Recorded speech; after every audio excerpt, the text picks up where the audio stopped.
Yeah, I might shut that door. That's kind of annoying me now that you pointed it out. I'd say I've never seen it. That's funny. I've never seen it. We'll call this meeting to order. Mr. Roberts, you want to do the education for us, please? Absolutely. Dear most kind and gracious Heavenly Father, thank you, Lord, for this opportunity. Lord, I pray, Lord, that you give us clear minds and thoughts, Lord, as we gather together and make decisions, Lord, that affect the entire county. I pray, Lord, that you bless each and every household that's represented here and the ones that are listening.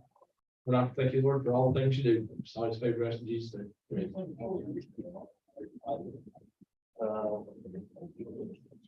Could you lead us in the pledge, please? It is pledge.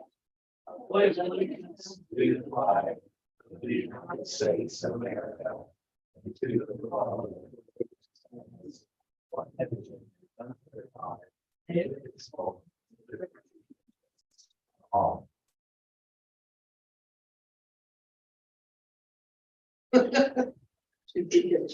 Everyone, please make yourself aware of the appendix, awareness of conflict of interest reminder. Do we have any additions or changes to the agenda this evening?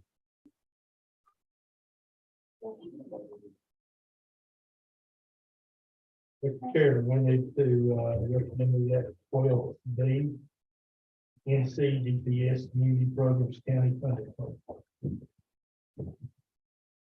We got a recommendation to add our 12B NCDPS Community Program Community Funding Plan, County Funding Plan. Do I have a second?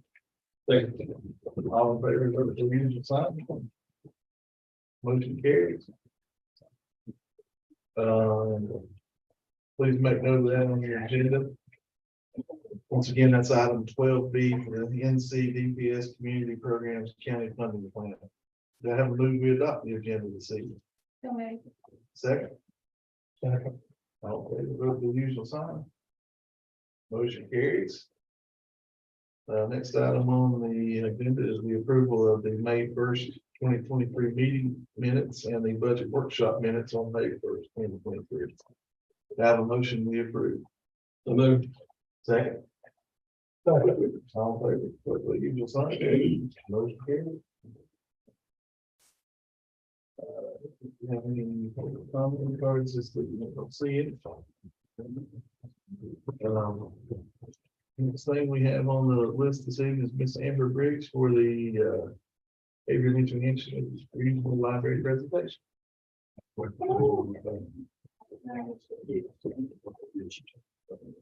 I move this to the? Yeah, hopefully it won't go over. Thank you. All of it's balanced. Okay. If you can shift it kind of flat if you need to hold it. I need the whole podium. You can flatten it out. Thank you. Can you hear me okay? Okay. How is everybody? Yeah. Good to see you all. I'm good. Pass this out to you first. Because I realize some of you are new and you may not have seen a contract that we have as an any regional library system. So just because I'll be speaking a little bit about two of the items on that contract, I think you'll appreciate having it. But thank you for letting me be here this evening. It's been a while since I've seen you. I think about a year. Of course. Did I have enough for everybody? You did. Okay. Just making sure that they don't. Okay. So first off, I want to give my sincere thanks to all of you. The support I have felt from this commission has been excellent. We have 2 full-time employees as well as their insurance paid by the county, which is what we had always wanted, and to have that and to free up funds from the MACD trust, which, as you know, the intention of that trust is to fund services and materials at the library. So to be able to free up those funds and use it for the way Ms. MACD intended it to be used is excellent in my opinion, and something I really appreciate from you all.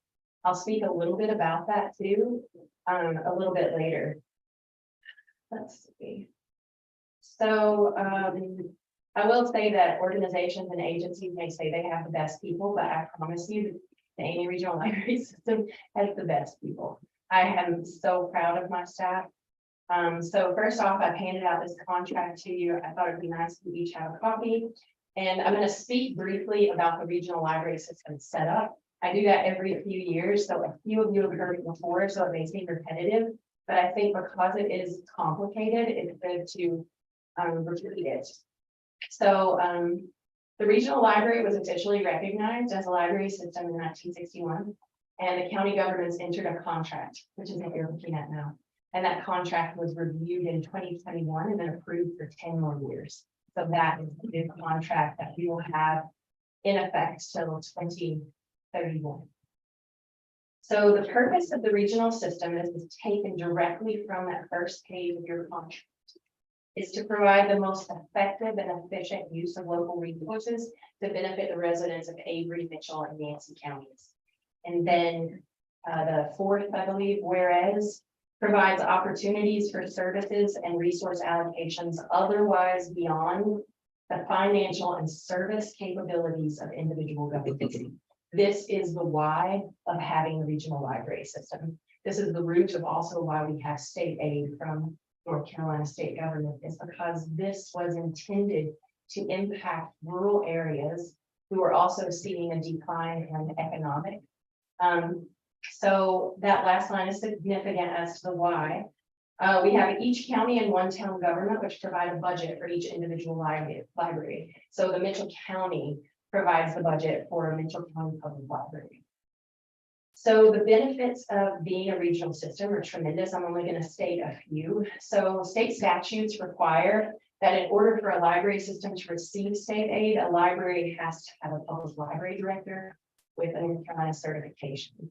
So if you wanted to be a county library, for instance, you would have to have an individual director for each of those county libraries versus the regional system having one and then me being paid out of state aid funds. So state aid gives us funds for books, technology, and resources that none of the local budgets provide. So with that, it means that the funding we get through state aid allows us to buy books, materials for our public libraries, as well as provide staff who give the regional services out. A great example of that is our children's librarian, who she is paid through state aid funds, but then provides children's services throughout the whole system.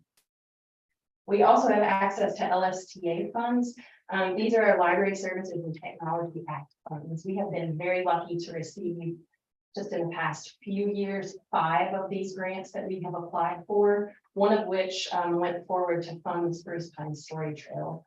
You may have heard about that story trail and the audio stations on that. So that's just an example.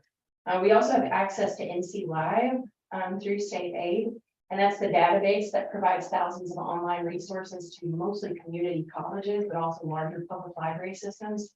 Because we receive state aid, we are allowed into that system as well.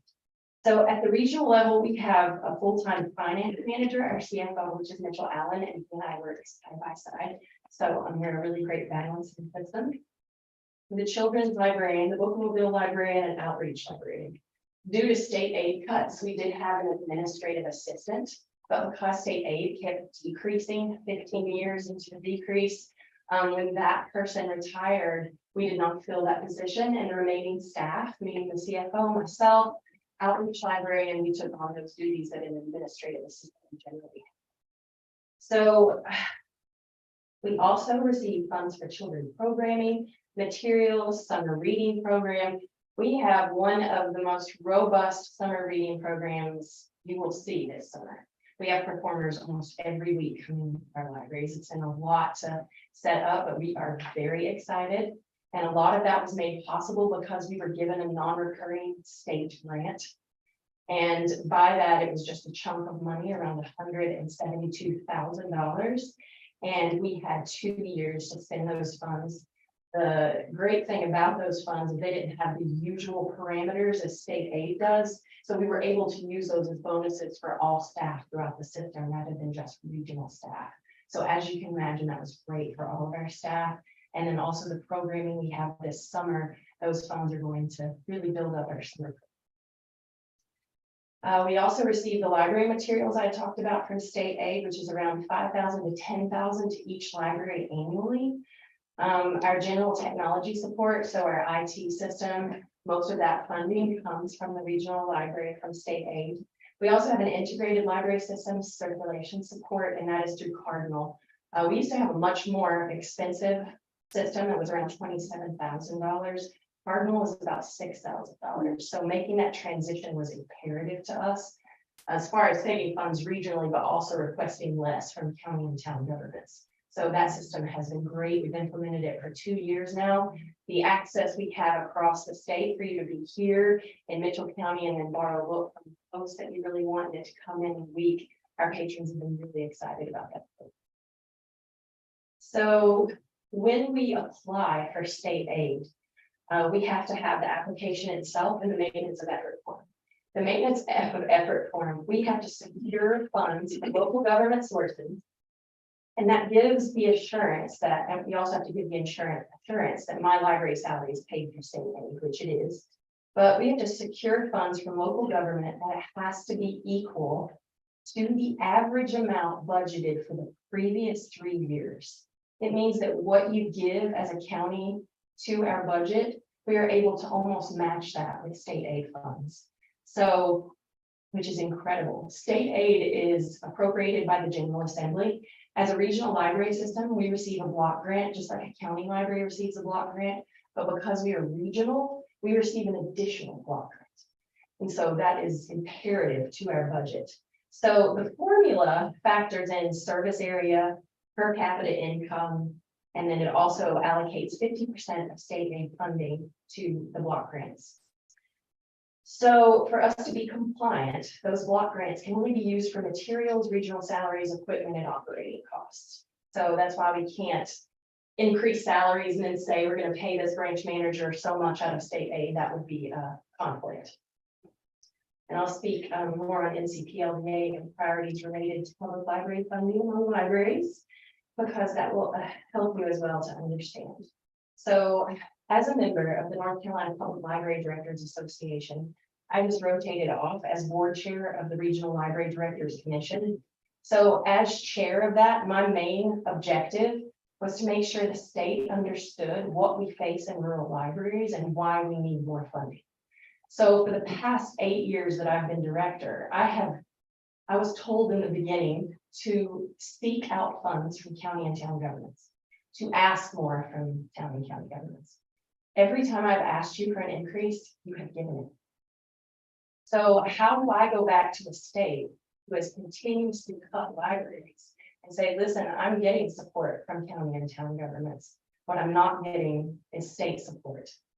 So after we've had this conversation for several years now, we're really glad to see that NCPLDA and the lobbyists have been paying attention. And the good news is that almost 6 million has been asked of an increase from our lobbyists for state aid funding. And this is a recurring increase, which as you know, that is a big deal. So it's not non-recurring, it'll happen every year. So I'm happy to report that it has moved through the House. They have voted it in. We are now waiting for the Senate to approve it, and it could really be any hour, any day. I've told, so that could be really big news to us. Just to give you an example and a little bit of the numbers crunching we've done from the Amy Library perspective, that could be an additional $50,000 to $60,000 per year. So that's tremendous. It would be such a great wave, and it would also show me that we're finally getting support at the state level for rural areas. So after I rotated off that board, just to give you another perspective of what's going on in the state, I am now on the state commission for reevaluating the state aid formula. The formula has not been changed since 1984. So regional library directors have pushed over the years the formula needs to be looked at again. And so myself and 2 other librarian members of the commission are on a group deciding how to reevaluate this formula. So I'm just letting you know what I do at the state level and how I speak about our area and what our libraries do. You volunteer for that? I was nominated. Oh, To stay on that board. I did not raise my hand and say I was. Crazy, or you did a really good calling. Voluntold. Voluntold, that's true. So, and I really want to partner that with just. I feel like from a regional perspective, when I talk to other directors, I've had county and town support that have been tremendous over the past few years. I mean, we've been moving up. So, I want to see, not to pound on the table, but I want to see some state aid support. That's what I would like to see matched. So, yes, really excited to see that 6 million go through. The next time I visit, I'm happy to go into all the things the libraries do for individuals, because they're much more than books, but I don't want to keep you all here all evening. I do want to talk to you just a little bit about what is going on throughout the country with censorship. And I'm sure you can't turn on the news program without hearing about it, particularly in relevance to the public schools. So I just want to remind you that that is something public libraries hear about, we're in workshops about, we're in webinars about, we are very used to talking about censorship. So I want to tell you that our statements are all online, the freedom to read, the right to read, which is given to us by the Constitution. So I also want to say that our selection policy, how we choose books, is online as well, and you can look at that. If you ever hear of a complaint about a book in our library, there is a process online. Because we're a democratic institution, and I will dare say one of the few left, that we have a policy. So if you do not like a book or believe it should be placed somewhere else, you can request a reconsideration, which means this is what this book has in it that I do not like. I want you all to review this. The director receives that, which is me. I give you a written response, and I think it's 14 days that I have to give that response.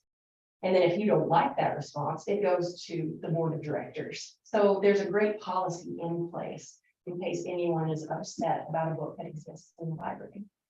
So Have you had, how many of those do you have a year? oh gosh, reconsideration of materials forms. In my 8 years as director, I have had 2 and they were withdrawn. They were both on films. Okay. Yeah. As far as book complaints, I get a few of those a year. Yeah, Okay. it's pretty common for me to get about 5 to 10. Yeah, record. So, yeah. And usually when I talk to them, it's usually a situation that I feel confident that I can. A lot of people just want you to listen. And we all have opinions and we all have belief systems and values, and I try to honor all of that and also be cognizant of where we live. And so that's important too. And you'll see that in the collection policy that when we choose a book too, we are very cognizant of the communities we live in and representing the people in our communities. We also, though, public libraries are very familiar with marginalized groups in our communities, and we want books that represent those individuals. That's why you'll often see book displays like in February that are about Black History Month or American Women History Month or LGBT month. Those do occur. So I'm here to answer any questions you have about that and speak freely about anything you have concerns about. Just happy to be here. Does each library in the system carry the same books? No, Who makes that call? What Our- books are displayed, what books are carried? it is our branch manager's decision to decide what books are displayed, what books are purchased. However, those books that are purchased go through me, so I see those books. So the director is the last call on how those would be. I will tell you too, if I receive a book complaint, I generally read the book.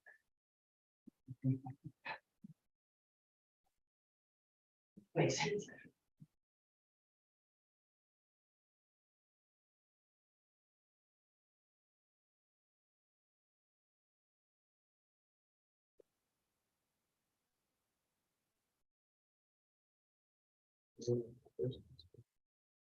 Tim?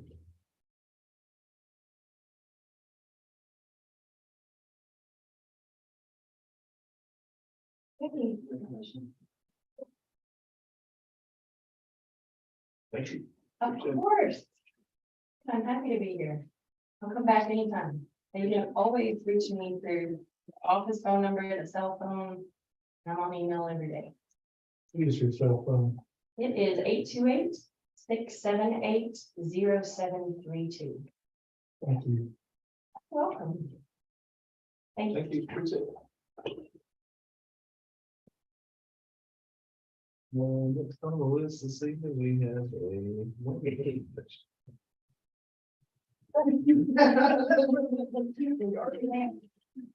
Well, thank you so much for allowing us to be here this evening. It was kind of a last minute add-on, so we're very thankful that we're able to squeeze this on in. My name is April Bett. I am our Housing and Energy Development Director for Wayne Community Action, which is Watauga, Avery, Mitchell, and Yancey counties. I'll give a little history on WAMI, for anybody who might not be really familiar. And then we'll talk about some of our really exciting housing programs. And, then I'll get on to the request, because I do have a very funny one for you. Are you the new Bill Weeks? I'm sorry. Are you the new Bill Weeks? No, Now, who took Bill's spot? the bill was before my time. Okay. Was he in housing? He used to do a lot with the small business loans and. Yes, yeah. So that's, okay, so I'm confused. Okay, gotcha. But we did have the small business loan. That was one of our programs. Yeah. So Wayne was established in 1964. And it was part of Lyndon B. Johnson's War on Poverty. And our mission is to partner with communities and individuals to help bring folks to be more self-sufficient. So that looks different in a lot of ways. How we guide our program development, every 3 years, we have a community needs assessment. And we reach out to everybody, citizens, government leaders, policymakers, to provide their input for what they see is a large need that's not being met.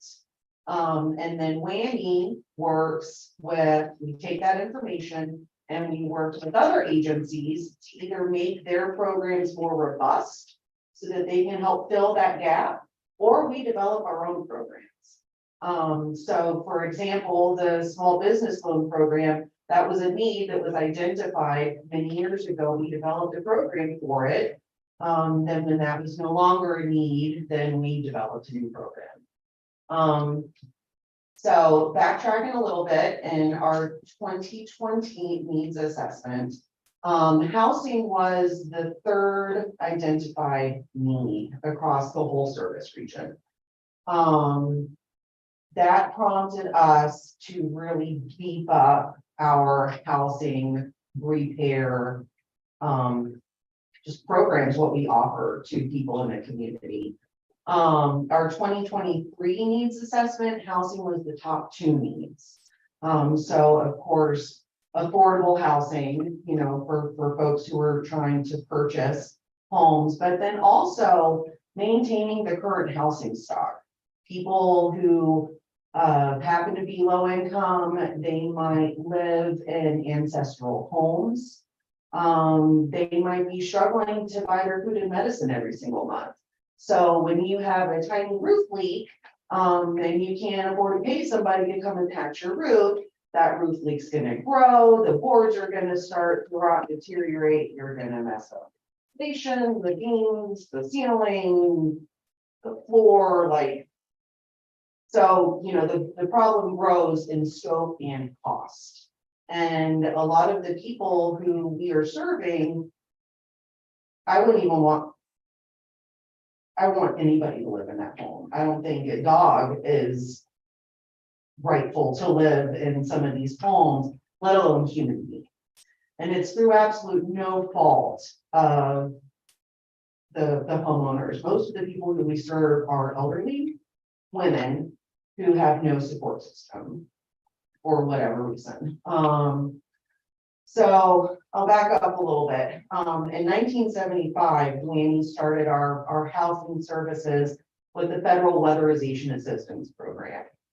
And short of the long of that is we go into a household, we perform energy upgrades, we do air sealing, install insulation. It makes the home more energy efficient. That money that's saved goes back into the homeowner's pocket to cover the basic needs. And we used heavily a grant called the Housing Preservation Grant in conjunction with our weatherization. And housing preservation pairs very nicely with weatherization. Because if we're gonna go inside and we're gonna weatherize a home, those measures have to be protected. We can't put a $10,000 HVAC in a new home when the roof and the floor are caving in. So we typically pair HPG with weatherization so that we can meet the holistic need of that particular household. In 2020, in response to our community needs survey, we developed housing coalitions. And so Avery, Mitchell, Yancey, and Watauga all have their own housing coalitions. And the purpose of that was to bring together government agencies, private foundations, citizens, anybody who cared and was passionate about the housing stock in rural Western North Carolina. And I'm incredibly proud to say that in the past 3 years, we've tripled our housing budget. From having just weatherization and HPG, we have tripled beyond that. So we have grown a very robust program that we're very, very proud of. And I'm gonna let Melanie talk about some of what she sees every day. I have a fun job. I am the housing repair coordinator, Avery Mitchell Yancey, and I get to go and help these people out. A lot of our average client, like I said, is women. They live on about $900 a month Social Security. So when your roof leaks, you don't have money to fix it. So if you don't have a roof, you don't have a home. And these Appalachian women are the toughest people I have ever met. They will look me straight in the eye and say that they'll die with the roof falling on their head before they leave. So, and they have nowhere else to go. There is no, I mean, there's not, the wait list to get in like assisted living, I think it's 6 months at least. So there's just nowhere to go. So fixing their homes is where it's at. We are funded through the AMI Wellness Foundation, Dogwood Trust. That's not gonna last forever. So that's why we're just here to say, hi, we're Randy, and if you see our housing funds, remember us. But for what we've done this year, from June 2022 to now, we've done 23 houses in Mitchell County. There are 5 works in progress. There are 5 on a wait list and 7 that need to still schedule. I need to go out and go see what's going on. That looks at 13 roofs, 8 soft floors where they're gonna fall through the floor, 5 water restoration. That's people that call that don't have water. Shout out to Girls in Plumbing. They're amazing. I call them, they go that day, we usually hook the water back up.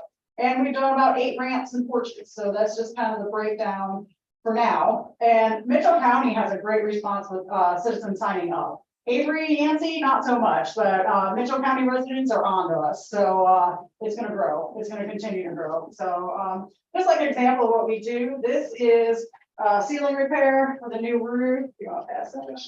And this is just like this man had no ramp to get out of there. He fixed his wall. And other things we do, this was a result of a high-speed wheelchair crash. She crashed into her oven. And we do stuff, it's like to go just fine. I put a thing out on Facebook just asking, anybody got an oven? And it's pretty amazing how our social media within like that day, I had an oven donation to help her. And this one's more, you discussed it before, after, just more. He tried to give me that rooster as a thank you gift. I can't say no thank you. So, yeah. But so that's just a little sample of what we do, and we'd love to be able to continue to do it because it is such a great need. There are some of these people live in horrid conditions, and it's just poverty. So I just wanted to say.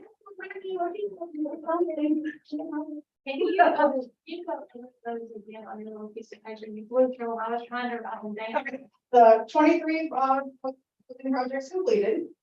There. January, you said. This is from June till now, so almost a year. And because I do all 3 counties and we're heavier in Mitchell, so we have 5 in progress. There are 5 on the wait list. and $790 to schedule. When I say wait list, that means I need a contractor, and that's the other, if I had a roofer would change my life, like just a full-time, somebody that was all into doing roofs, because that's everybody's issue, the roof. So if you know a roofer, doesn't matter. Yeah, that broke down to 13 roofs, 8 soft floors, 5 people got water restoration, and 8 ramps. So I'll add on to that impact, because, so with the housing coalitions that we develop, what that's basically allowed us to do is pair BRAVE funds from different organizations. So one grant might have a $5,000 per household limit, but we can pair that with another grant and pair it with another grant and bring it all together and get the job done. So Mel specifically was talking about the unrestricted funding that we receive. That's through foundations, not federal or state grants. I'll add to that tally. We are doing 4 total rehab. Those projects are $30,000 each. There's a presence of blood, there's more money available. That's a 3-year grant. We're in our 2nd year, so it comes back around. Through our weatherization program, we provided new heating and air systems to 3 residents. We did weatherization for 3 residents. And with our HPG program, I'd say, this is a guess, but we've served 10 more homes. So we're looking at an impact between 50 to 60 Mitchell County homes with the current funding level that we have. We've risen to the challenge. We were very, very small and grew very, very big very quickly. And we found that sadly, no matter how big the budget is, we're never going to meet the need. Wayne does intend to eventually get into land development. That's our 5-year goal. But in the meantime, what we're doing, we're preserving the housing stock. We are keeping people inside of their homes. We're preventing them from being homeless, from entering an overburdened and overpriced housing market, from having to go into elder care sooner than they're ready or really need to. And we're preserving homes for the next generation as well. So HPG, I've said that many times, that is a grant that we will be applying for. The deadline is June 5th. That is a federal grant. And it really helps if we just have support from the local governments. And when I say support, I just mean a memorandum of understanding. And so if you were collectively open to, I would love to send you our draft of the memorandum for your review and consideration. So it's kind of HPGs, we've been doing it forever. It's kind of a backbone. So what we do, even though it's a smaller pool of funding compared to some of our other sources, it's constant, it's steady, it's friendly to use, it's friendly to pair. And when you have all of these various funding streams, that makes it look good. If I'm applying to you and I say, hey, all these people love what we're doing, this is where we're getting money from, you'll say, okay, well, I can get on with that, you know. So you guys have any questions? So what is your application process? Like, how do you get the people you're helping? So we have a generalized housing application. The applicant fills out just one application, and then once we receive that application and visit the home, we then put the pieces together of how we might pay for it. So we could use 5 funding sources and volunteers, but the homeowner isn't troubled with any of that background noise. They just get their house fixed. So they fill out the application. We have a centralized intake person who then kind of provides support to folks who might need assistance gathering the supporting documents, such as Social Security, income letters, energy history. Depending on what kind of services they need, we then dig deeper for the supporting documents that apply to that specific program.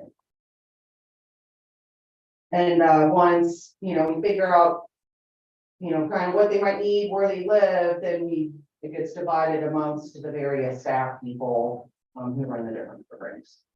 And then they're served based on priority score. They get certain points from their income level, based on under 200% poverty, federal guidelines, and then age, disability. If they have small children in the home, those things get the points up higher.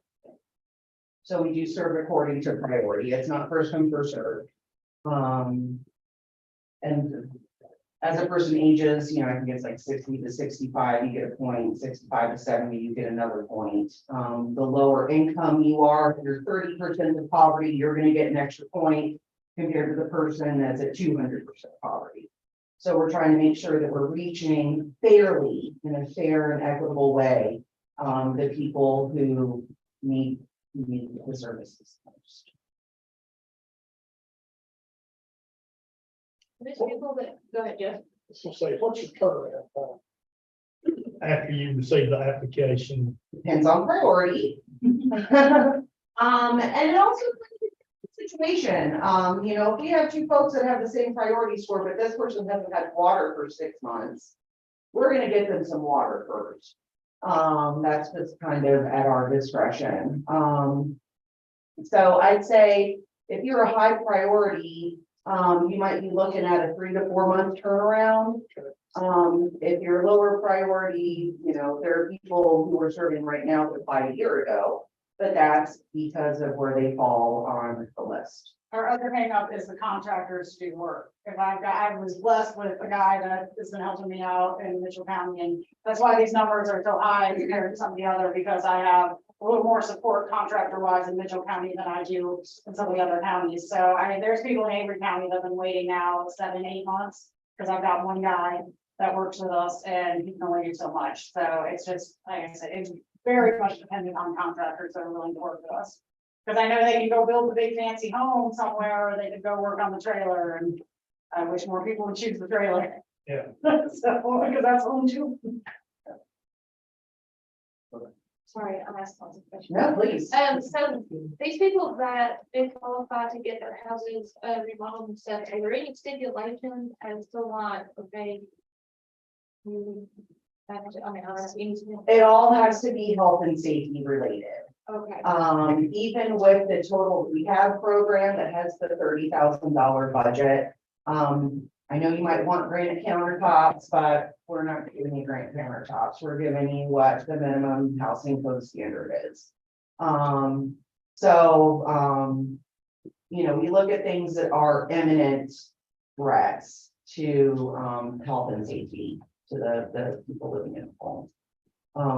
And sometimes we've been really fortunate because we have such a robust funding pool, that we have been able to comprehensively serve households. When we first started, we were banging on church doors, begging for money and volunteers, you know, we have to pick and choose.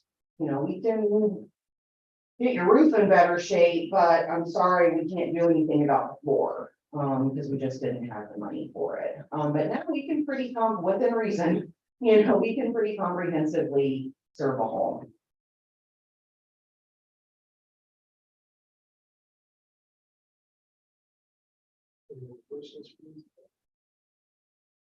My mom was the Whammy back in the early eighties.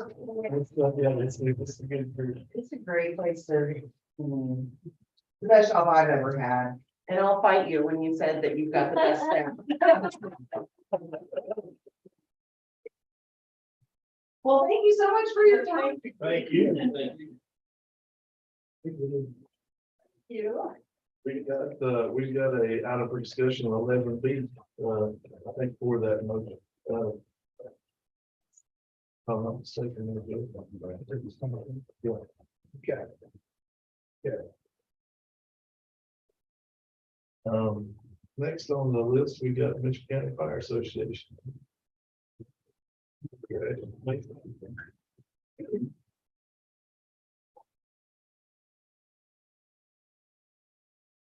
Thank y'all for having us. Thank everybody knows me. I'm Ashley Bain. I'm the president of the Fire Association, the chief of Bailey, the fire department. Yeah, asked me to get a quick rundown of kind of what's going on. So, as far as the fire association, I apologize, several of the department chiefs had some prior family engagements, parkways in Nebraska, looking at the fire truck, so there's not a whole lot of us here tonight, so we'll do this quick. But as far as the fire association, there's not a lot going on, except we have implemented, it's called Active 911. I'll give, Tim Renfro credit for this, but it's something he looked into, and we did it as an association countywide. It's sure a lot of you have seen the firemen carry the pagers. This is a system that goes through your cell phone and alerts you in the same way.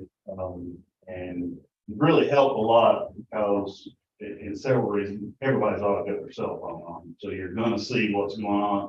And two, when we get a new fireman, a pager is about $700 and about 6 months out of getting it. So if somebody walks in the door, now we make a phone call, and for $13 a year, they're on this system and can get that. So that's helped out a lot countywide. I think it's a really good thing that you implemented. Do you have any questions as far as the fire association? Jump into Bakersville. Actually, how many, training hours do you guys normally, or the state would like to each fireman to go through? The state, the minimum is 36 hours a year. And there's a broad range in the fire department for that. I have some members that get 36, 38, 40. I have some members that get 200 and 300 a year. But the state's minimum is 36. And I know the answer to this, but I'm gonna ask it anyway, because since we're live streamed, I'd like the general public to know this. How much y'all get paid to do those trainings? Zero. Not a dime. But you're spending time away from your family or your work. And giving up maybe a day off, a night off, a weekend off. Yeah, absolutely. As far as Bakersville, 2 weeks ago on a Saturday, I had about 15 members go to Morganton to their fire training grounds at college, and we burnt in the building for about 8 hours. So yeah, those guys get up there entire Saturday to go do that training. Yeah, that's one of the biggest challenges as being a fire chief. I have nothing to offer anybody. There's no monetary gain. You'll spend a lot of money out of your own pocket. But that's one of the hard things when you try to talk somebody into joining the fire department. I don't have anything really cool to offer you except a helmet. That's a hard sell. It's a hard sell, especially to young people, but it's a hard sell across the board to anybody to have somebody basically come give of their time and money to be away from their family at odd and random hours to do very bizarre things a lot of times. And since you mentioned this, a follow-up question.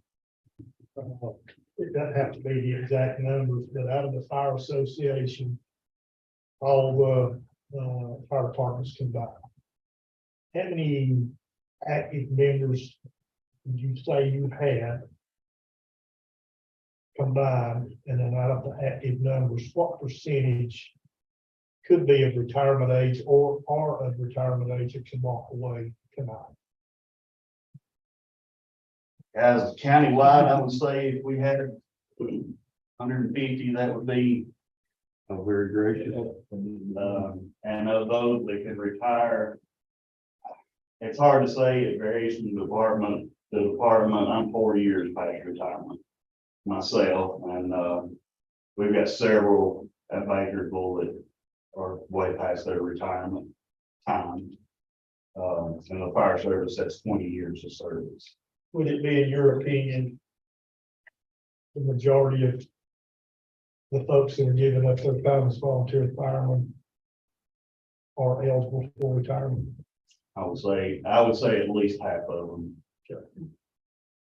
are that. And when we say retirement, that means you get $175 a month.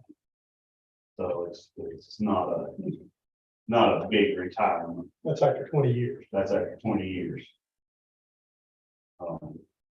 But I can, as Bakersville, we do actually do pretty good on our numbers. I've got a very active group of people, but it comes and goes, when I joined the fire department, that was the thing to do when you were 18, you went to the fire department because that's where all your buddies were at. Now I see, most people that come in are my age or older. We don't get any young people. We've got one young person right now that's just joined, and that's the first young person we've had in years. Most of who we get are middle age and older. And it's, like I say, it's a hard sell. You have to want to do something for your community and your fellow man, because there's nothing else there for you.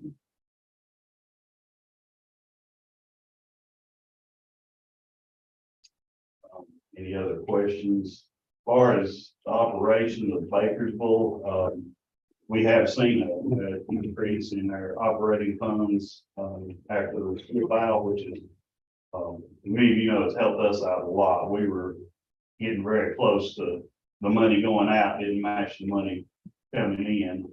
We run 2 stations, 10 trucks. We have 1 full-time paid person, paid positions, 40 hours a week. We float around 500 calls a year. We hire, we've had as many as 650 and as few as 400 a year. And you guys lowered your rating this year. Do what? You lowered your rating this year. We lowered our rating and we are a class 4 fire department. That is the lowest in the county and one of the lowest in the area.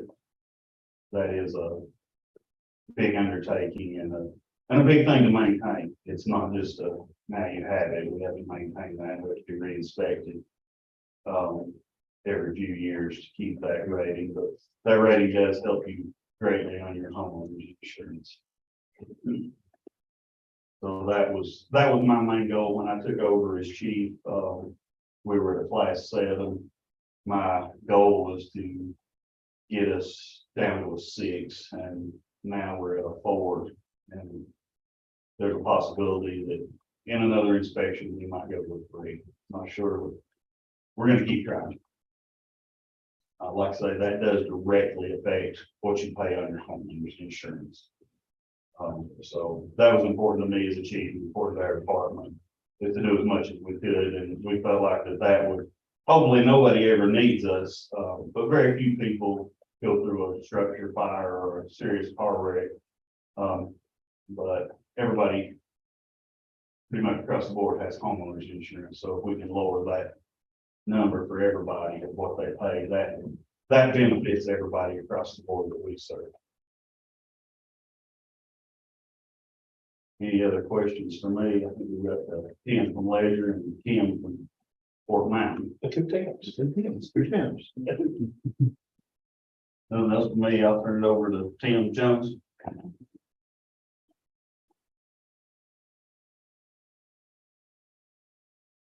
And most of y'all know me, but I've been doing it for mountain fire rescue. So I did not have any time to prepare for this today. I found out we were doing this last night and finished a 36-hour shift. We were a little while ago with a sleepless night, so it's just been a rest day. As far as Fort Mountain goes, y'all had asked about training. I'm proud to say, last year when I was here, I told y'all that if I had an ISO rating, there was no possible way I could pass it. And within a week of walking out of that door, I got a notice I had an ISO rating coming up. And as promised, I did fail that rating due to lack of manpower and a response that we did not do in last November due to a lot of our members being quarantined with COVID at the time. After the rating, I have worked, well, ever since becoming chief of Fort Mountain, I worked very hard at recruiting, something I've put so much time into. And I am proud to say we're at 18 members, very active members, and we're growing strong. Last year, I had 3 members becoming MTs. I have 3 more Fixing to start EMT class in August, and 2 members that will be starting advanced EMT class before long. So we are trending up. I have several members that are supposed to complete their technical rescue certification this year. We are training a lot. I have people going all over the state. I had a guy in advanced rope school last weekend that's offered by OSFM in Asheville. I had 9 people down at Cleveland College not long ago, about 8 people at McDowell College, 5 people at Cape Fear last year in Wilmington. So my department goes all over the state training, and we got, if I remember correctly, about 2,500 training hours, 3,000 training hours last year. So I'm proud of my department and my people. They are interested in training. We do a lot of training, and we're definitely growing. We try to be very active in our community, doing everything other than just the basic firefighting. As y'all know, we cover the Appalachian Trail, so we do rescues up there. I got smoke detectors last year and installed 18 smoke detectors in our community on a smoke detector canvas. I applied again this year and got 54 smoke detectors in last week. So I have about 12 houses on list. I intend to start installing smoke detectors in this week. And I posted it out there for anybody in the north and the county. Other than that, so after we failed the ISO inspection, I did come back a couple of weeks ago. We passed everything that we needed to do. We had other structure fires. Our response was up. All of our trucks were there, a lot of manpower there, and way more training hours and personnel that we needed this round. So that is all good, and I'm waiting for my ISO to come back. I don't know what ready to be yet, but I think we will be dropping to a 5, but that's not set yet. You guys have a lot of young neighbors.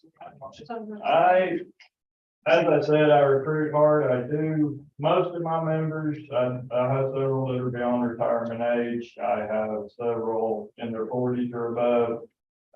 And I have 2 juniors still that will be turning 18 this year, and I have several younger members in their 18 to 20 year age. I have a couple more prospects supposed to join in the next couple of months, but we are definitely growing, and our call volume is definitely up this year. Last year, we ran about 125 calls for the year. I file all my calls to emergency reporting, so I can go back and look at statistics.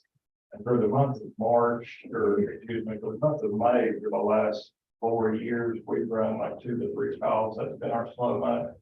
I think we're at 8 or 9 calls already for the month of May this year. As I said, last year, we ran like 125 calls. We're at about 70 calls for the year already. So call volume is definitely up this year. I've seen a lot of people you have to rescue up there on the river. It comes and goes in phases.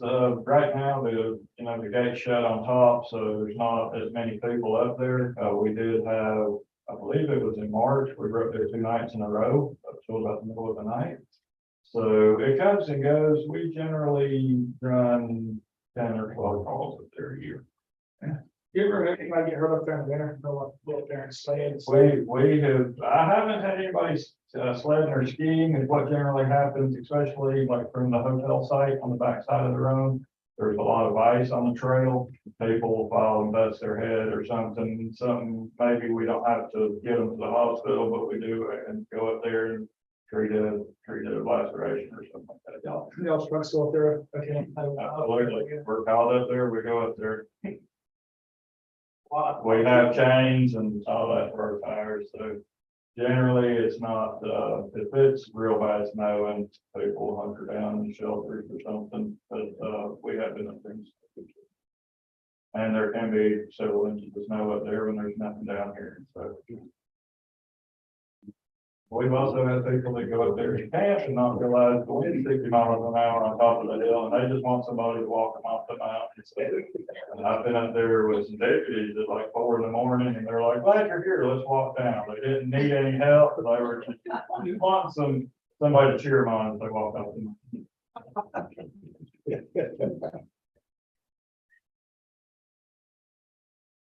Any other questions? I've got one. Yes, You're a pay fire, yes, sir. and we've talked about training ourselves last year. Does the state require a paid fireman to have any more training hours, or does a volunteer and a paid firefighter, are they required to have the same amount? No, sir, the only requirement the state has is that a firefighter gets 36 hours of training. Of course, paid fire departments require much more. We are required to get 2 hours of training per shift and 1 hour of physical fitness per shift, which also counts as training. Generally, we get more than that, but the requirements from the state are the same across the board, whether you're paid or volunteer, it's 36 hours a year. Well, thank you for being here after watching them. No problem. Shit. No problem. I go back at 7 in the morning. Appreciate the hard work on getting that rating back. Thank you. Sounds like you got a really good job. Yeah. All we need is insurance, sorry. Good evening. Today, I think I know everybody, if not, the Team Renfro Chief Electric Fire Department. If you don't know where I'm at, I'm in the Center County, Big Green Building. Can't miss it. Currently I'm in INS jail. I'm working on it. I'm in Utah, in Harlan. My biggest, like everybody, fighting, it's members. I've got 16 members. That's it. Junior members, like Ashley said, we're not coming. We don't have nothing to offer them. I'm giving the sheriff's legislature fire department on it, and that's it. And I'm gonna go back to the retirement, like Ashley said, we have to pay for that. It's $10 a month, $120 a year, that's the only way you get your retirement after 20 years. So it ain't free. Yeah. Other than that, I mean, the guy, the landing zone we didn't go through like we thought it would up there in that space. I did get the state grant this year, so we got people getting the state grant. I'll be used with new gear, new hoses, aging out and stuff like that. Other than that, that's something. Yeah, did they ever give you a reason on why they didn't want to land there after they said? After they started landing there, they said it's too dangerous. It was too close to your head high if you stand on the road. So hopefully the new school going in, maybe we'll do something there in the parking lot, maybe. Something to look forward to. I understand all the utilities and whatever.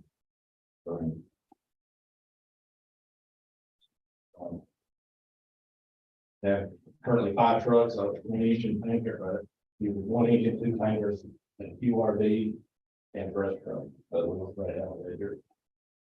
Last year we ran about 160 calls. These guys know we're in the middle, so we can go north end, south end, whatever. We all help each other. I would say for every department here, that's not here, we got each other fights. So we get on each other.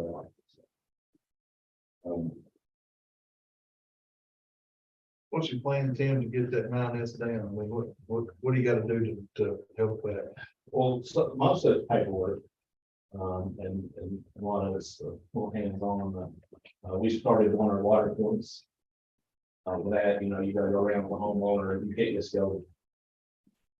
There's a water bill you gotta ask, someone that we get certified and all that stuff. So we ran around, a couple members last Saturday, no, sorry, Tuesday. Also. Any idea of timing wise when you think that might come? No, it's when you call for inspection, it can be up to a year. Is that correct? That's about a year, And to be honest with you, I'll be happy wherever we get. So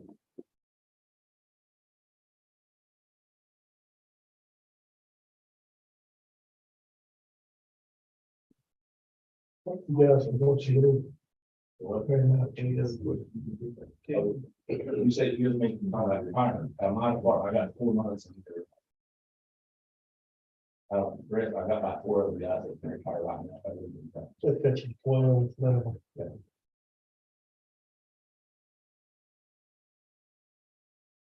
And also I did, we had 6 members who completely that nursing medical reformer class to the state this year, so we have got 6 anymore and 3 of these on the roster.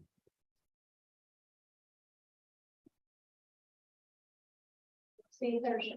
Yes, okay. Yes. I got Free time. I should thank you for everything. If we are. Mission board. Yes, and county manager, all of us. Have talked about and concerned about are your numbers in recruitment. And we're in conversation with Maryland Community College, Mitchell High School, with joint effort to create a fire academy. There appears to be interest at the high school itself. For young people to take that class. It appears the numbers are there. I think the only thing we have to do is get both parties together and get it lined up. Probably one of those things that it does happen, it won't happen this coming fall. Those schedules are pretty well set, so the earliest will be the following semester. And hopefully that'll help, guys. I mean, we've all racked our brains at fire association meetings, and there's no easy answer, or there's no quick fix. Well, I'll say on that note, being a full-time firefighter in Buncombe County, also you get different retirement through a municipality than you do a county department. And the county departments are just absolutely struggling. They're posting jobs and then they'll turn around a month later and they'll repost them for $5,000 more and another percent matched on retirement. And then they'll turn around a month later and they'll raise it another 10,000. I think I saw a job in Haywood County starting out at $55,000 and they ran it for 3 months and could not fill the position. So when paid fire departments are like that, the draw would be though, if to get the OSFM certification, like through high school, they would need to be a member of a fire department.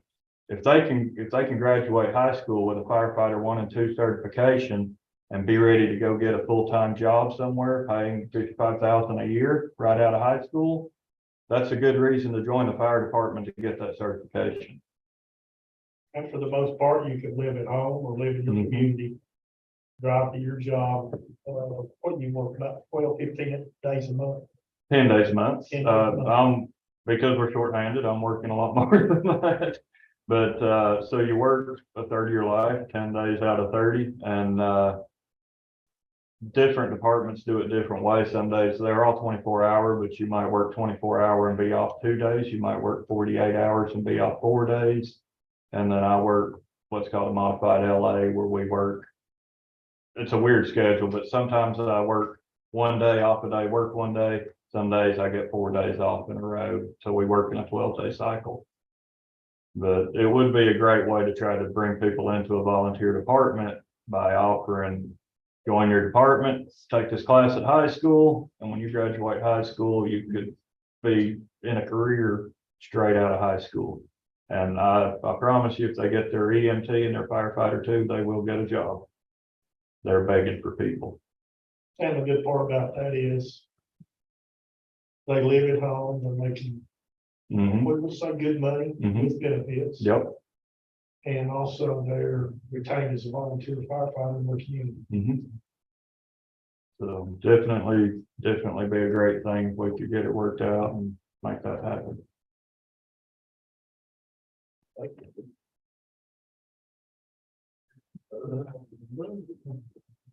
Next item we got, Thank you, guys. Yep. yeah, we appreciate your time. Thank you. Next item is item 11A, authorization of the commission board chair to sign the middle school construction budget request. And this basically is just a requires a formal vote to allow me to where, my understanding is that where we've been voting every month to allow basically approving this pass-through money over from the school to The lottery. from the lottery, that's where I was looking for, from the lottery to school. Right, where we have to vote on that every month. This, I guess that's causing them some delays in processing. Because we're having to wait for one of our meetings. So all this is gonna do is allow me to go ahead. Put your signature on the form, send it straight back to the school can send it right that minute on into the lottery fund, so it's making the cutoff. And not delaying it. And then what we'll do is we'll take that lottery request and put it on the consent agenda for you guys to all see it. And it will be on a formal agenda. It's just that it's allowing us to go ahead and speed that process up a little bit. And as you know, right now, that process is delayed a little bit, but it's not because of the signatures per se, nor we're waiting on DPI to do some paperwork. But this would also speed it up a little bit once that paperwork gets done and we start back getting these every month. It will speed it up a little bit. And I think the other thing is that Van Hoy is going to change their billing cycle from the 25th of the month back to the 20th. And then that way it'll give us, we can get the paperwork done and sent down to the lottery people before the 25th of the month. Does that make sense? So just after that, that's what, this has got about a 5-day window. If they are to, and they humbly ask if we were doing our memorandum of agreement in accordance with what they required early on. But the ask was, can you just have a quicker means of providing some oversight on this and stamping it off? So one of the things that I would want to assure the board is that Mavis would take a real good look at it. I will take a good look at it. And of course, you all are going to get that on the consent agenda. And if it's a change order or if it's following the normal schedule of expenses that have been scheduled out in the architect's pricing, then, you know, if it falls outside, it comes back into this board before that stamp's made. So, you know that this is scheduled, normal payments that are in already pre-planned. You answered my two questions, but one is these guys will have visibility to it through the consent agenda. Two, if it's something oddball outside of their schedule, Then we won't. then we'll put it on the agenda to discuss. Does our attorney see from this changing this? As long as you've already approved the budget for these terms, you should be fine because it's budgeted and approved funds. This is delegating the authority to the chair to release those. So that will be a Mr. Cook took care of, I think, the most important thing for the commissioner to know is if there is a change order or something that's not within the schedule, it does need to come back. That's the only way that you correct me here because I'm trying to think I understand. That is the only way, a change order is the only way that this project can go over budget. Is that correct?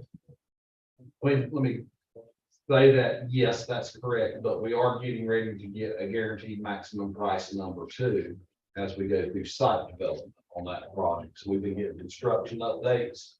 So I think at the end of this month, thereabouts, we are getting final bids in. I think they're getting the site development kind of hammered on out, knowing what their costs are. So yeah, after the end of May, 1st of June, then any pricing outside that second GMP would be a change order, or it would be something that you all would have to take a look at with your idea. That's a new schedule of payments that'll come out in GMP number 2. If those schedules, we'll approve that as a board on that GMP2, we'll take a look at that and we all get the provide input on it. But that comes to our board meeting, the first meeting in June. And that's for site development, correct? That's actually for the GMP1 included site development. GMP2 is going to start the structure build and the completed structure, if my understanding is correct. Okay, well, let me ask you this.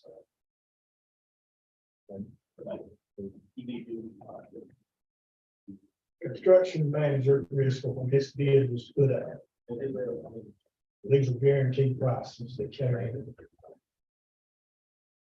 The contractor, let's say grading contractor was asked to give a bid on site prep. They will use soil on site. Dry and reuse. And as the grading contractor also asked to get a separate set of numbers for unsuitable soil, for the soil couldn't be drained, the soil had to be hauled off and new soil brought in to make compaction. So when they put that out for bid, did they have a number for this one, which is gonna be a lot cheaper? Or a number, and also a number for the worst case scenario? Did that include those numbers, or those numbers will be thrown at us differently now, or the Board of Education and us differently? Because in saying that, your site prep could increase easily a couple $1 million. It's a great question, Commissioner Horton, and, you know, we talked in the building, update meetings. That is a question I ask, several have been asking is, how are we in there? So you make the bid, and now I'm not getting my terminology probably exactly right, but then they also give an allowance in the bid to where you have like, I'm putting in a bid for, say, $7 million for site development, but then I got a provision that gets it up to 11 million if the following conditions, if you run into trench rock. All that soil tested unsuitable. The hope was that we would find some pockets of suitable soil that could be dried out. They're not finding any. They hope it's, but it was kind of set up for the worst case scenario because the drilling project that went in and tested the soils indicated that. We hope that it wouldn't. I think that contractor was hoping to pocket a little money if they could find some pockets of suitable soils, but they haven't. We're going into the allowance, I'll say that, but we're not going to exceed the allowance, which should keep our top end price of approximately 47 million out the door in place. Now, don't hold me to that because they still haven't completed all site development, so they could run into some craziness, but But aren't we covered, or the Board of Education covered under the craziness? I mean, what that put in, okay. That's the way the GMP. I'm gonna defer, that's what I was. Yes, sir. Yeah, That's why I'm asking these questions. it's on the contractor if that price comes in and exceeds whatever that guaranteed number is my understanding that they would be. If Jeff Harden bid the grading contract on this, and I had $1 million for regular site development, and I put in my bid, worst case scenario, it's gonna go to $5 million. I got 7 million in it. Well, I knew that I could get by with 5 because I was covered at 5. And I think I know the answer to this, I'm just wanting to confirm it. If I go over that 5, whatever the number is, I eat that, and you're eating it. Yeah. If you come in under it, then there's usually a defined amount that you can share a profit on. That usually is defined also in there. So if you were to actually come in at 3, now I'm gonna that keep to them. yeah, but maybe it maybe you can only keep like $1 million, but it's usually laid out in that contract. Yes, sir. If it's been bid, the contractor is to meet the price of their bid. As I recall, and I have slept since I last looked because construction contracts, the guaranteed maximum price that was originally given by the NOI was for the construction building. That one is a guaranteed maximum price. One of the exceptions from that was site development and prep, which is why that's been, I guess, the large question that everyone's keeping an eye on. I'd have to go back and look and see how the school has bid the grading at this point, but if they have a grading contractor under contract with a guaranteed maximum price, then that contractor would be held to that contract. Okay. If there's an exception in that contract, then that may create some wiggle room, but I need to go back and look at that to know whether or not that is in fact the case or not. So I know that's a lawyer's answer to, No. yes.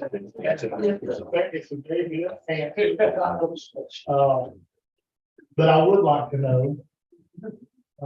Yes, sir. I'll follow up with the school You know, attorney and the staff Thanks for all that. contract so that I can get to a clear answer, rather than try and go off memory or.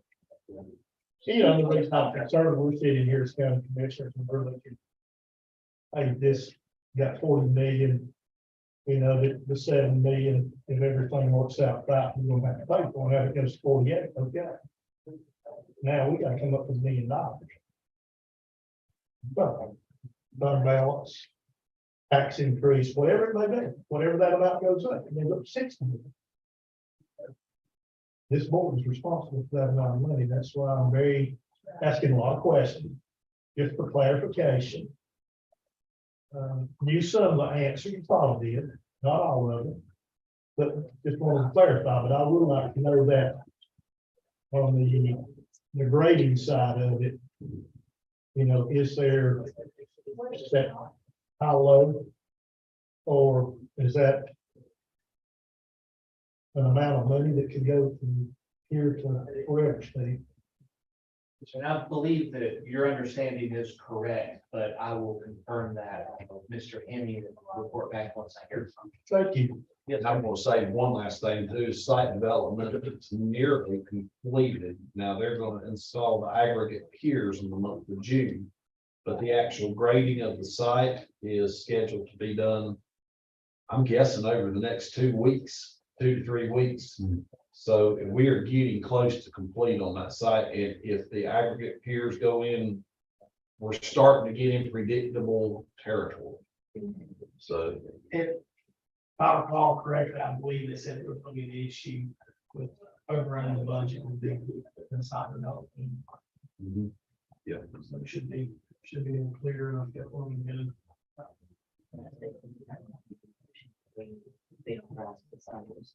before we do that, I'll ask one more question to Chair. You're a busy man. We got a lot going on. Do you personally have any trouble? I don't have any trouble with it. If I felt like there was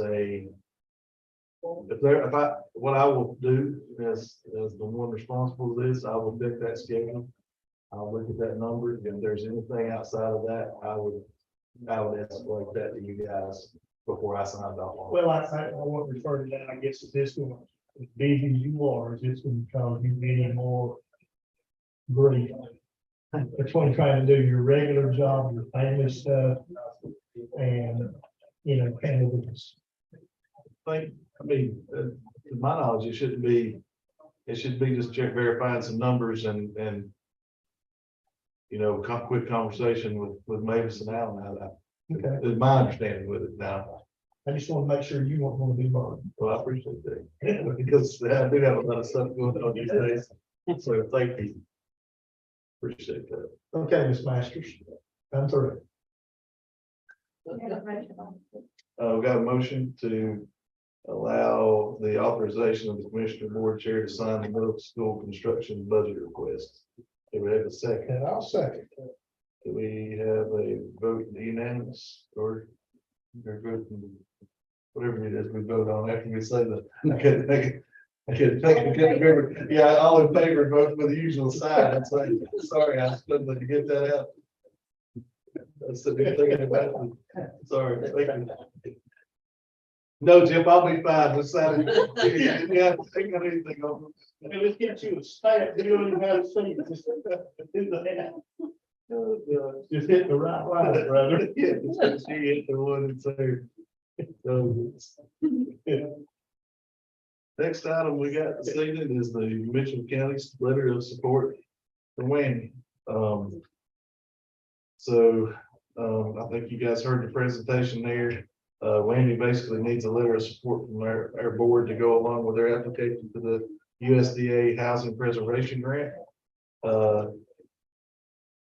And we need to vote if we want to do that. If so, I can sign the letter of support. Thanks.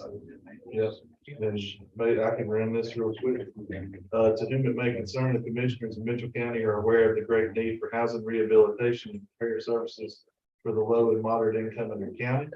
While we address this need through larger endeavors such as community development block grant funding, We look to our community partners such as WAMI to assist in the smaller repairs and projects.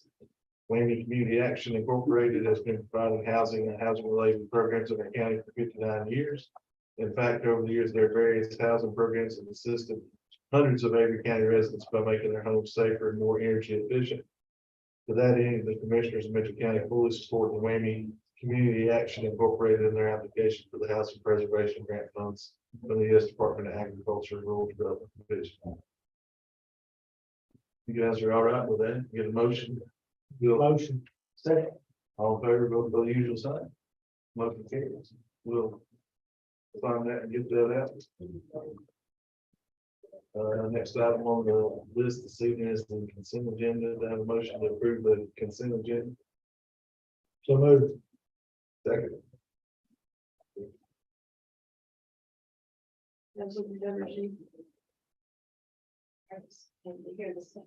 That got one. This Oh, sorry.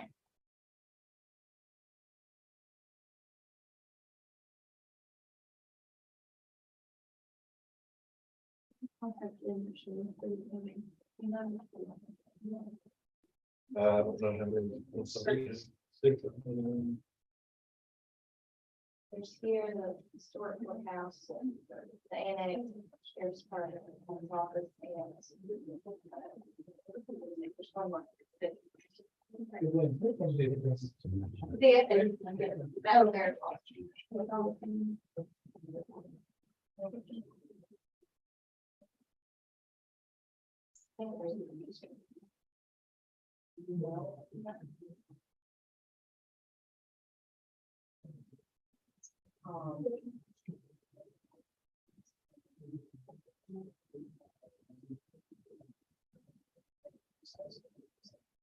I'm gonna question about the planning contract. Is it open for bid or is it? How does that come about? We do put it out for bid. Different times, we did not put it out for bid this year. I will be honest with you, every time we put it out for bid, the bids go chaos and through. So the last 4 or 5 years, I guess right before COVID, the last time we put it out. This organization worked with us during COVID, did increase in prices and continued to clean during COVID. This year, there's a slight increase in this. It's very minimal and it's due to the cost of the supplies.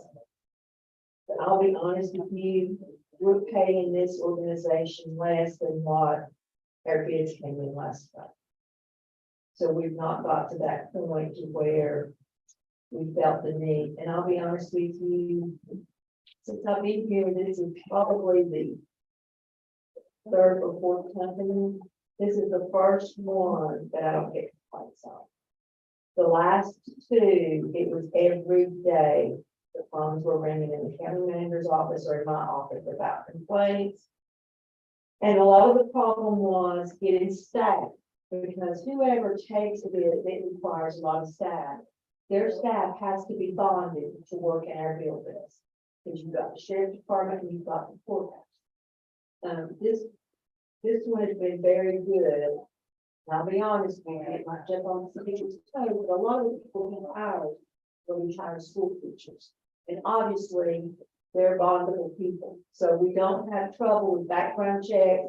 We don't have trouble with them getting bonded. If the board wants to put this out for bid next year before we do the budget, I'd be glad, or whoever's here would be glad to do that. That's something we'd have to do about February. In other words, to get it going. And we may outgrow this company. I don't know once we get the other two buildings on board, whether or not he's going to be able to handle 2 more buildings with the staff he's got. He's probably increase. But we did not put it out to bid this year. I was just curious because I hadn't seen it. We did not put it out to bid. Probably next year, that's something you may want to do, but I'll be honest with you, what that does is causes the cost to go up, in my opinion, from what I've seen. But I also know it's hard to get anybody's trying to get people that will clean commercial buildings at night. That can be, have employees that are bonded, that you feel comfortable about in their offices. It's a real issue, especially in the courthouse and the sheriff's department. Those are the two that are very, very particular about who's in their buildings at night. And I'm sure the DSS is, but most of it came from the courthouse and the sheriff. Because they have sensitive information that always can't be on there. You know, I looked at the numbers on every side. The pricing looks more than reasonable. It's very reasonable to put through, and they supply supplies Yeah. and staff. And they have to do it at night and on the weekend. The only thing I would ask, here again to legal. Are we okay statutory? Yes, sir. As a services contract, you're certainly welcome to bid it if you choose to, but you're not required to. So this is one of the few times when it comes to purchasing or acquisition that I won't be looking closely over your shoulder about the procedures, because services contracts are within your discretion. In other words, if this board is happy with the results, that we're getting, number one, as far as the cleaning goes, number two, as far as the money goes, we don't have to put it out. Is that correct? Correct. Services are not based on who's going to just provide you the lowest price. The statutes make that allowance that you can take into account the quality of the service you're getting for the money that you're receiving. So it's not like buying a widget or buying something that you can buy on the open market where you take a lower price. There's a services component to it. That's what I was gonna ask, if, because it is a service contract. You don't, if we did put it out for bids, you don't have to go with the lowest bid That's as correct. required by some. Correct. If you were acquiring goods or cars or something like that, you would have to go with the lowest bid, or for construction, you'd have to go with the lowest bid. But for this service contract, it doesn't require you to do that. Same thing goes along with like groundskeeping as well. Mowing and. Yes, sir. Those being services, they're much more unique in what you require. If we ever feel, and if we do feel like, you know, this company's pricing is getting a little out of line, then I will be the first one to say, we need to put this out to bid. But historically looking, I think this is the first time he's done us an increase since we've had him. In fact, the first year, he lowered his price the next year a little bit. And he actually come back in at lower. He said, I can actually, after I've done this for a year, I can do this building 100 less, I can do this building for 100 less. And what got in this time, and I'm surprised that during COVID, you didn't increase it because the cost of goods went up so much and you couldn't get goods. And I was surprised that he's not, this is the first time, but he came in and talked to me about it and he said, this is what I'm having to spend and this is what I need to go up. And it was very reasonable. I wouldn't steer you wrong. I've served for $2 million. I wouldn't steer you wrong. There's a motion. Is the, all in favor, vote for the usual sign. Motion carries. The next thing on the list is their finance officer. I don't have anything tonight unless it's mid-month, unless you've got some questions I can answer. We seem like we spend a lot of time together for over the past months. Not we have to do it late night. So anything from the county? Yeah, I just want to recognize the Mitchell County golf team won the state championship. And Connor Warren was men's individual state golf champion. So wanted to send a shout out from the commission board of congratulations to our Mitchell golfers. Good job, state championship. So hey, we appreciate that. That's pretty cool. He shot a 65 yesterday. I don't know what he shot today, but that helps in your pursuit for a state championship. That right there. Impressive. budget season and subdivision ordinance. We're gonna be working with, getting some finalization on a revised document. And as soon as that document is revised, we'll set a date for a public hearing. And that concludes my county manager report. County Manager.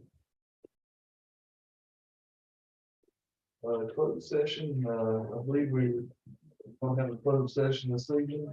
Let's take a 5-minute recess and, we'll come back.